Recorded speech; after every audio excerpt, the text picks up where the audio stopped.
ஆன்மீக நண்பர்கள் அனைவருக்கும் வணக்கம்.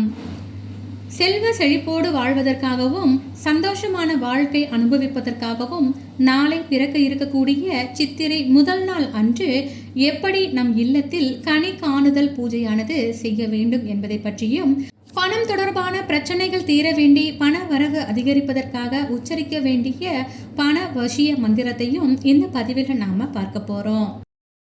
சித்திரை முதல் நாள் சூரியன் ராசியில் முதல் ராசியான மேஷ ராசியில நுழையும் பொழுது தமிழ் புத்தாண்டானது பிறக்கிறது. தமிழர்களுக்கு இதுதான் ஆண்டின் துவக்க நாளாகவும் கொண்டாடப்படுது. இவ்வாண்டு குரோதி வருடம் முடிந்து விசுவாவசு ஆண்டாக புதியதாக பிறக்க நிலையில எப்படி இந்த புத்தாண்டை நாம வரவேற்கலாம்? ஆண்டு முழுவதும் மகிழ்ச்சியாகவும் செல்வ செழிப்போடும் இருப்பதற்கு இந்த நாள் வழிபாடு நமக்கு மிகவும் முக்கியமானது. விசுவாவசு வருடமானது சித்திரை முதல் நாள் வரக்கூடிய திங்கட்கிழமை 14/4/2025 அன்று அதிகாலை சூரியன் மேஷ ராசியில் 3:30 மணி அளவில் நுழையும் பொழுது பிறக்கிறது. இவ்வாண்டு அதிகாலையிலேயே எழுந்து பிரம்ம முகூர்த்தத்தில் நீராடி குளித்து முடித்த பின்பு வீட்டில் மூத்த பெண்கள் இந்த வழிபாட்டை துவங்க வேண்டும். அதற்காக இன்றிலிருந்தே நாம இந்த வழிபாடை எப்படி தயார் செய்வது என்பதை பற்றி பார்க்கலாம். ஞாயிற்றுக்கிழமை ஆகிய இன்று இரவே பூஜைக்கு உரிய ஏற்பாடுகளை நாம தயார் செய்து வச்சுக்கணும். சித்திரை பூஜையில மிகவும் முக்கியமான இடம்பெற வேண்டிய ஒரு பொருள் கண்ணாடி. புதிய அல்லது பழைய பூஜைக்கு உரிய கண்ணாடியை பூஜையில வையுங்க. அதற்கு சந்தன குங்குமம் இட்டு கொஞ்சம் பூவை வைத்துக் கொள்ளுங்கள். கண்ணாடியில தெரியும்படியாக அதற்கு முன்பாக மற்ற பொருட்களை தாம்பூல தட்டுல தயார் செய்து நாம வச்சுக்கணும்.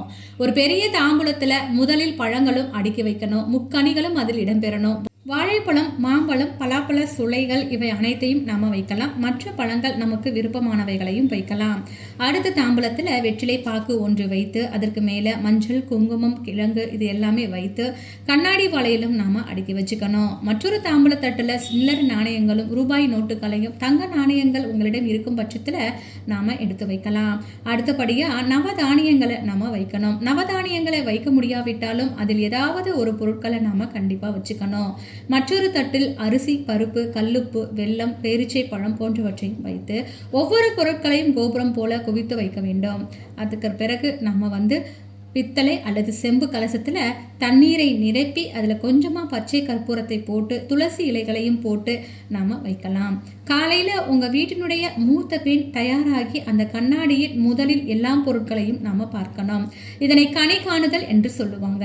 பின்னர் வரிசையாக எல்லோரையும் எழுப்பி நாம் பார்க்க வைக்கணும்.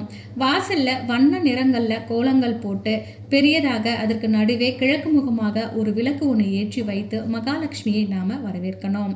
எல்லாருமே கண்ணாடியில் தாம்பூலத்தில் இருக்க அத்தனை பொருட்களையும் பார்த்த பின்பு பூஜைக்கு சர்க்கரை பொங்கல், பாயாசம், நெய்வேத்தியங்களை வைத்து நாம் படைத்து எல்லா தெய்வங்களையும் நாளைய தினத்தில் நல்லபடியாக வழிபாடு செய்யணும். சுயநலமாக இல்லாமல் பொதுநலத்தோடு உலக நன்மைக்காகவும் வேண்டி இந்த பிரார்த்தனைகளை நாம நிறைவு செய்து கொள்ளலாம். இவ்வுலகத்தில் இருக்கக்கூடிய ஜீவராசிகள் அனைவரும் வறுமையை இன்றி நல்லபடியாக சந்தோஷமாக வாழ வேண்டும் என்பதற்காக நம்ம மனசார பிரார்த்தனைகளை வைத்துக் கொள்ளலாம். இந்த சித்திரை மாதத்தை நல்ல முறையில் வரவேற்று தமிழ் புத்தாண்டை இனிமையாகவும் கொண்டாடலாம். அது மட்டும் இல்லாம பணம் சம்பந்தமான பிரச்சனைகள் இருக்கும் பட்சத்தில் நாம பூஜை செய்யும் பொழுது இந்த ஒரு மந்திரத்தை உச்சாரணம் செய்து நாளைய தினத்துல சித்திரை தினத்தை நல்லபடியாக கொண்டாடலாம். பூஜை எல்லாமே செய்து முடித்தது பிறகு நாம நெற்றியில் வைப்பதற்காக விபூதியோ அல்லது குங்குமத்தையோ எடுத்து நெற்றியில வைக்கும் பொழுது சர்வலோக வசீகர ஸ்வாகா என்ற மந்திரத்தை நாம சொல்லணும். அதற்கு பிறகு புஷ்பங்களை எடுத்து இறைவனுக்கு சமர்ப்பணம் செய்யணும். இந்த ஒரு வரி மந்திரத்தை சொல்லும் பொழுது நமக்கு நிச்சயமா நல்லதொரு பலன்கள் கிடைக்கும். நாளை மட்டும் இல்லாம இனி வரக்கூடிய நாட்களிலும் இது போல இந்த மந்திரத்தை நீங்க உச்சாரணம் பண்ணுவது ரொம்பவே நல்லது. ஏன்னா நாம் செய்கின்ற செயலை நம் வசப்படுத்துவதற்கு இந்த மந்திரமானது நமக்கு பிரயோஜனப்படும். கண்டிப்பாக இந்த மந்திரத்தை பயன்படுத்தி உங்களுடைய வாழ்க்கையில படிப்படியாக முன்னேறுவதற்குண்டான வழிகளை நாம உருவாக்கி கொள்ளவும் முடியும். கண்டிப்பா இந்த பதிவு உங்களுக்கு பயனுள்ளதாக இருக்கும்னு நினைக்கிறேன். இருந்துச்சு அப்படின்னா மறக்காம உங்களுடைய உற்றார் உறவினர்களுக்கு ஷேர் பண்ணி விடுங்க. அது மட்டும் இல்லாம நம்ம சேனலையும் சப்ஸ்கிரைப் பண்ணிட்டு பக்கத்துல இருக்கக்கூடிய பெல் பட்டனையும் கிளிக் பண்ணி வச்சுக்கோங்க. மீண்டும் அடுத்த ஒரு நல்ல பதிவில் சந்திக்கலாம். அதுவரைக்கும் நன்றி. வாழ்க வளமுடன். அனைவருக்கும் இனிய சித்திரை தின நல்வாழ்த்துக்கள்.